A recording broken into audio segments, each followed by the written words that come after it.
স্বাগত ডিবিসি সংবাদে। আপনাদের সাথে আছি আমি শোভন শাহমিন দিশা। জানাবো খবরের বিস্তারিত। বিএনপির ঘোর আপত্তি সত্ত্বেও জাতীয় সংসদের আগে স্থানীয় নির্বাচন আয়োজনের লক্ষ্যে এগোচ্ছে অন্তর্বর্তী সরকার। গণ অভ্যুত্থানে নেতৃত্ব দেয়া ছাত্র নেতৃত্বের পাশাপাশি সমর্থন দিচ্ছে জামায়াতে ইসলামীও। তবে যে কোনো মূল্যে আগে জাতীয় নির্বাচন চায় বিএনপি। অন্যথায় জাতীয় নির্বাচন বিলম্ব হওয়ার পাশাপাশি দেশ আরও ভঙ্গুর অবস্থায় যাওয়ার শঙ্কা দলটির। একই অবস্থানে বিএনপির সমমনারাও।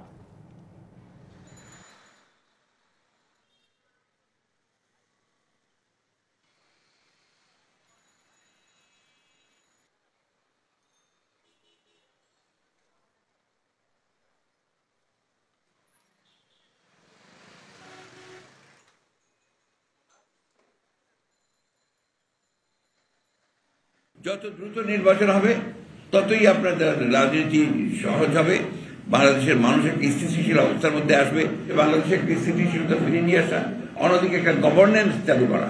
ইলেক্টেড গভর্নমেন্ট না হলে এটাকে নিয়ন্ত্রণ করা খুব কঠিন।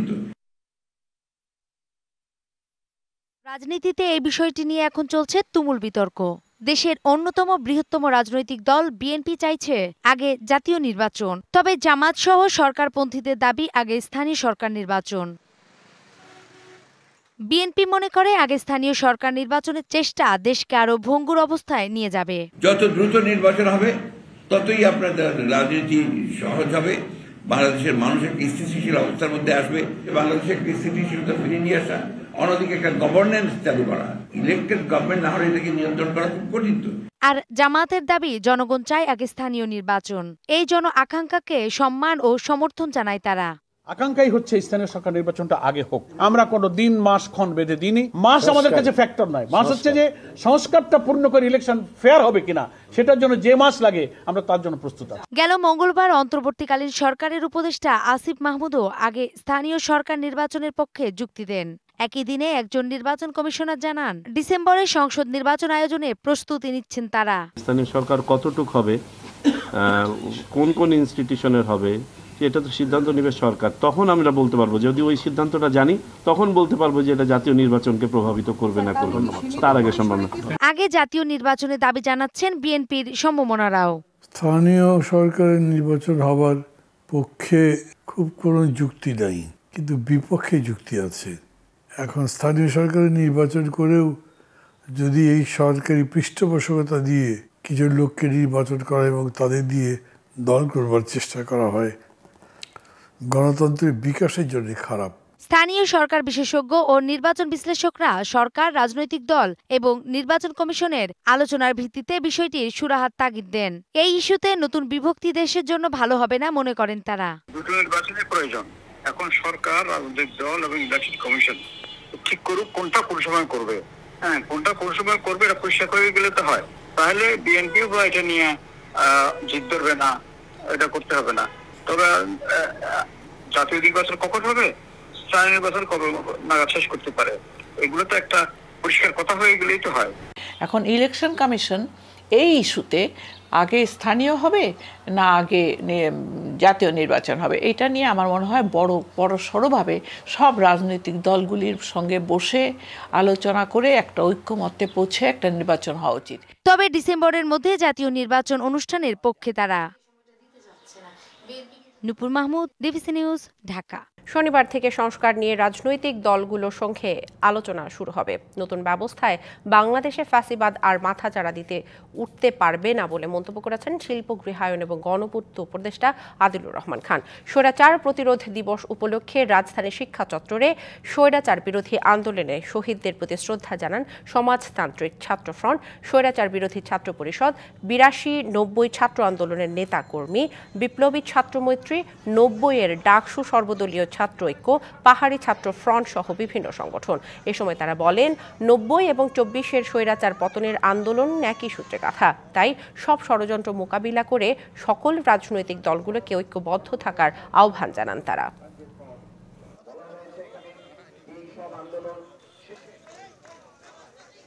আগামীকাল থেকে যে সংস্কার নিয়ে আলোচনা শুরু হবে রাজনৈতিক দলগুলোর সঙ্গে, এই সংস্কারের আলোচনা দেশে একটা গণতান্ত্রিক ব্যবস্থা প্রতিষ্ঠার জন্য এগিয়ে নিয়ে যাবে দেশকে। আমি আশা করি বাংলাদেশ কখনোই আর ফ্যাসিবাদের দিকে ফিরে যাওয়ার সুযোগ রাখবে না। বাংলাদেশের ক্ষমতার পট পরিবর্তনে যুক্তরাষ্ট্রের সংশ্লিষ্টতা নেই বলে জানিয়েছেন মার্কিন প্রেসিডেন্ট ডোনাল্ড ট্রাম্প। দ্বিতীয় মেয়াদে ট্রাম্প যুক্তরাষ্ট্রের প্রেসিডেন্টের দায়িত্ব নেওয়ার পর প্রথম ওয়াশিংটন সফরে গেছেন ভারতের প্রধানমন্ত্রী নরেন্দ্র মোদী। সেখানে দুই নেতা বৈঠক শুরুর আগে মুখোমুখি হন আন্তর্জাতিক গণমাধ্যমের। জবাব দেন বিভিন্ন প্রশ্নের উঠে আসে বাংলাদেশ প্রসঙ্গ। বাংলাদেশে চলমান সংকটে তথাকথিত মার্কিন ডিপ স্টেটের জড়িত থাকার বিষয়ে প্রশ্নের জবাবে ট্রাম্প বলেন, বাংলাদেশের ঘটনাক্রমের সঙ্গে যুক্তরাষ্ট্রের সংশ্লিষ্টতা নেই, তবে এই প্রসঙ্গটি এড়িয়ে যান ভারতের প্রধানমন্ত্রী নরেন্দ্র মোদী।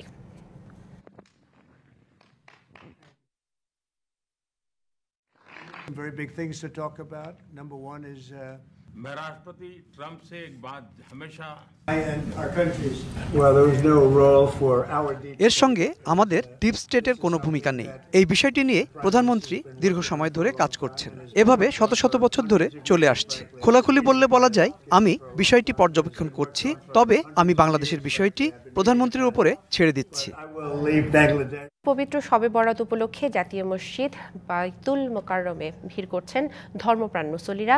ইবাদত বান্দেগি এবং লাইলাতুল বরাতের ফজিলত এবং তাৎপর্য নিয়ে চলছে আলোচনা। এ বিষয়ে আরো জানাতে যুক্ত হচ্ছেন সহকর্মী রাকিব হোসেন। রাকিব, আপনি তো মসজিদ প্রাঙ্গণে আছেন, সেখানে আসা মুসল্লিরা কি বলছেন, তাদের আজকের মহিমান্বিত রাতের পরিকল্পনা?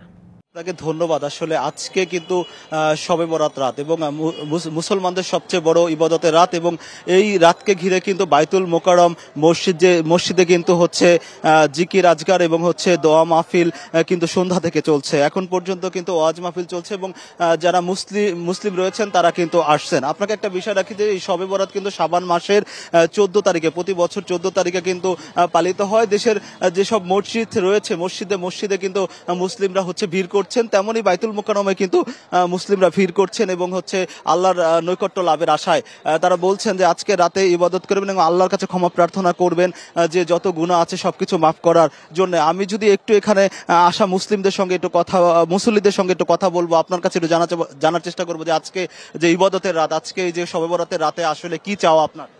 যে মুসলমান জাতির সবচেয়ে তাৎপর্যপূর্ণ রাত আজকে। আমার পূর্বপুরুষ আমার দাদা বাবারা এই মসজিদে নামাজ পড়তে আসতো, আমিও আসছি। তো আমি আল্লাহর কাছে হাত দিয়ে দোয়া করব যেন বাংলাদেশের হিন্দু, বৌদ্ধ, খ্রিস্টান সহ সকল ধর্মের আল্লাহর মাখলুক যারা আছে সকলে যেন শান্তিভাবে থাকে, সুষ্ঠুভাবে থাকে। আজকের এই রাত পবিত্র শবে বরাতের রাত, এই রাতে আমার পূর্বপুরুষরা যেভাবে নফল রোজা, নামাজ, তাজবি, কোরআন শরীফ, ইবাদত বান্দেগি করেছেন, আমরাও এভাবে ধারাবাহিকভাবে করে যাচ্ছি। বাসার পরিবারের সকল সদস্যদেরকে নিয়ে ইফতারি করেই পবিত্র বাইতুল মোকাররমে নামাজ পড়তে এসেছি। এশার নামাজ পড়বো ইনশাআল্লাহ, ওয়াজ শুনবো, ওয়াজের পরে দোয়া হবে, দোয়া শুনবো এবং ফজর নামাজের আগে কবরস্থানে ইনশাআল্লাহ মুহররমদের জন্য দোয়া করবো। আপনার কাছে একটু জানতে চাই আজকে ইবাদতের রাতে আসলে আপনার চাওয়া কি? আজকে পবিত্র শবে বরাত উপলক্ষে আমরা মসজিদে ইবাদতের জন্য আসছিলাম। আমরা নামাজ কালাম পড়েছি, মাগরিবের জামাতের সহিত আমরা নামাজ পড়েছি এবং আমাদের এই বাইতুল মোকাররম মসজিদে মাননীয় ধর্ম উপদেষ্টা এসেছেন, ওনার বয়ান শুনতে এসেছি আমরা। এবং আল্লাহর কাছে আমাদের চাওয়া যে ভবিষ্যতে আমাদের এই সুন্দর বাংলাদেশ যত শরিয়া প্রতিষ্ঠিত হয়। ধন্যবাদ। আসলে যেমনটা বলছিলেন, এখানে মুসল্লিরা যারা এসেছেন ইবাদত বন্দিগির জন্য এবং হচ্ছে আল্লাহর নৈকট্য লাভের আশায়, তারা শুধু আজকে ক্ষমা প্রার্থনাই করবেন না, তারা চান আগামী সুন্দর এবং সুশৃঙ্খল একটি বাংলাদেশ যেন গড়ে ওঠে, সবাইকে ঐক্যবদ্ধভাবে যেন কাজ করা, এই প্রার্থনাও কিন্তু আল্লাহর কাছে এই কামনাও কিন্তু তারা করবেন।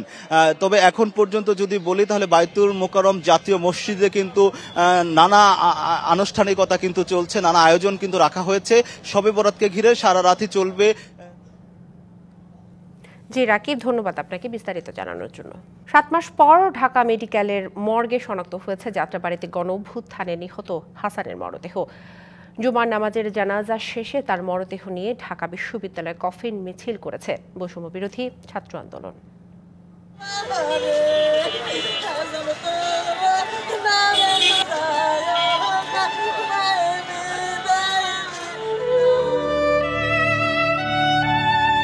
এই বুকফাটা আর্তনাদ স্বজন হারানোর। 5ই আগস্ট শেখ হাসিনা সরকারের পতনের পর যাত্রাবাড়িতে ছাত্র জনতার মিছিল বের হয়।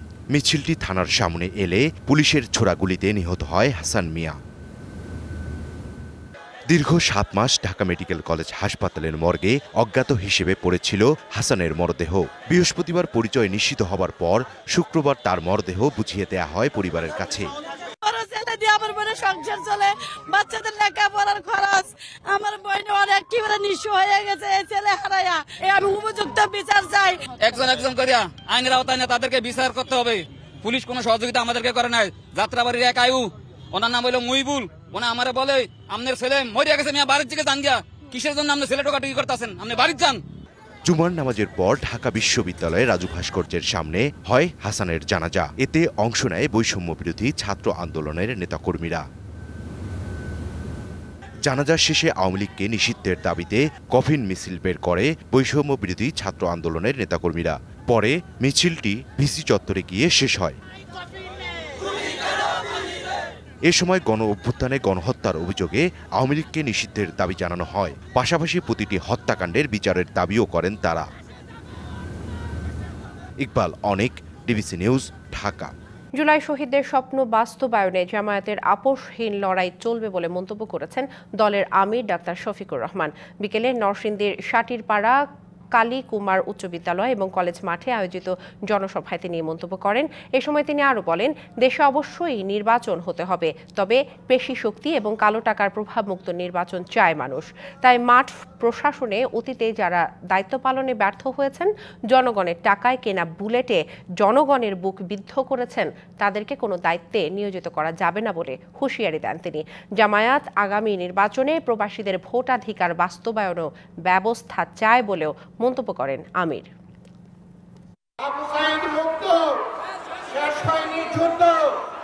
আমরাও বলছি, হ্যাঁ, তোমাদের স্বপ্নের বাংলাদেশ গড়ে দেওয়া পর্যন্ত তোমাদের সাথে হাতে হাত মিলিয়ে, কাঁধে কাঁধ মিলিয়ে এই লড়াই অব্যাহত থাকবে ইনশাআল্লাহ।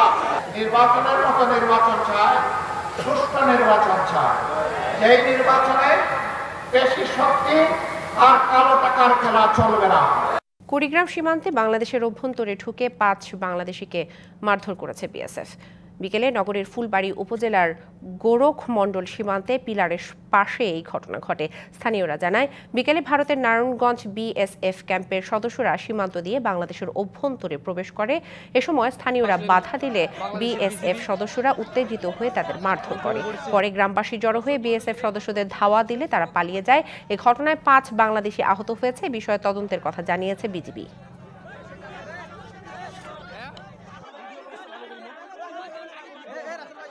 টঙ্গীর তুরাগ তীরে শুরু হয়েছে বিশ্ব ইজতেমার দ্বিতীয় পর্ব। এবারের পর্বে দেশের 64টি জেলা থেকেই অংশ নিচ্ছেন সাদ অনুসারীরা। এসেছেন 25টি দেশের বিদেশি মেহমানরাও। শবে বরাতে প্রথমবারের মতো অনুষ্ঠিত হচ্ছে এবারের ইজতেমা।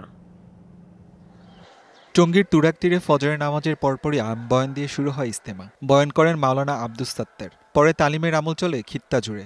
জিকির, আজগর আর ইবাদত বন্দেগীতে মশগুল মুসল্লিরা। বিশ্বের দ্বিতীয় বৃহত্তম ঐতিহাসিক মুসলিম জামাতও এটি। সামিয়ানা জুড়ে ইবাদতের কাফেলা। দ্বিতীয় পর্বেও রোজা, শবে বরাতের বিশেষ আমল, নসিহতে দিন পার করছেন ধর্মপ্রাণ মানুষ।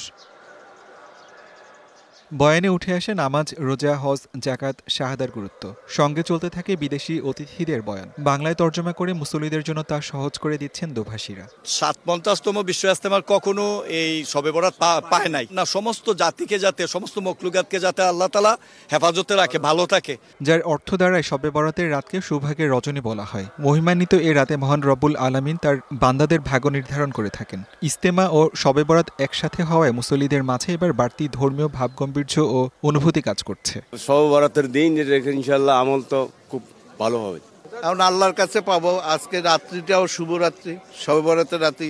শবে বরাতের রাত্রিটা হলো মানুষের তকদির নির্ধারণ রাত। এটা তাৎপর্যপূর্ণ, এটা একটা বিরাট ব্যাপার। আর নিয়ামত, যে নিয়ামতের শুকরিয়া আদায় করে শেষ করা যাবে না। দুপুরে আদায় করা হয় জুমার নামাজ। নামাজ শেষে ধর্মপ্রাণ মুসল্লিরা বলেন, অতীতের পাপ ও অন্যায়ের জন্য ক্ষমার প্রার্থনা এবং ভবিষ্যৎ জীবনের কল্যাণ কামনা করা হয়েছে। আল্লাহর কাছে আমরা পানা চাইবো যে আল্লাহ সারা পৃথিবীর যত মুসলমানের উপরে নির্যাতন হয়েছে, সমস্ত নির্যাতন বন্ধ হয়। রবিবার আখিরি মোনাজাতের মধ্য দিয়ে শেষ হচ্ছে সাদ অনুসারীদের এবারের ইজতেমা। আসিফ খান, ডিবিসি নিউজ। ডিবিসি সংবাদ এই ছিল এখনকার মতো। ডিবিসি নিউজের সংবাদগুলো পড়তে ভিজিট করুন dbcnews.tv আর ভিজিট করুন ডিবিসি নিউজের ফেসবুক পেজ এবং ইউটিউব চ্যানেল। ডিবিসির সঙ্গেই থাকুন।